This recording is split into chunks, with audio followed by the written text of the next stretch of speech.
Shalom, Chaver. Goodbye, friend. President Clinton's telling phrase is now the watchword of many Israelis, especially young Israelis, as they grapple with the trauma of Yitzhak Rabin's assassination. Did you cry? Only when the President of the United States, Bill Clinton, said, Shalom, Chaver. Teenagers here, often maligned by adult Israelis as selfish and uncaring, seem to have been deeply affected. I just couldn't believe it. I was just crying all 3 days, these 3 days. I was just crying all day. Students feel, in a way, psychologically like orphans, like they lost the father, in a way. To cope with the doubts and anxieties, some schools discarded regular lessons for 3 days to discuss the assassination. Many classes were transferred to the central Tel Aviv square where the murder was committed.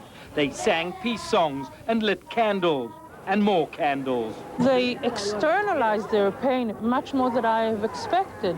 They said, we feel much stronger being with other kids, using all kinds of rituals, lighting candles, touching one another.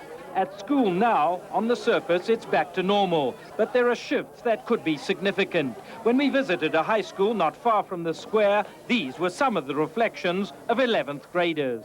Rabin was our leader. He was the leader of peace, and we believed in him, and we trusted him, and he was our hope. And I think that many people lost their hope now. I mean, I always felt Israel was different. For some reason now, Israel is not as different as it was. I never had been protesting before against what some people said about Yitzhak Rabin. And I feel a little ashamed of myself. I didn't agree with his political decisions, but afterwards I started to appreciate him only as a person, that what he has done for this country.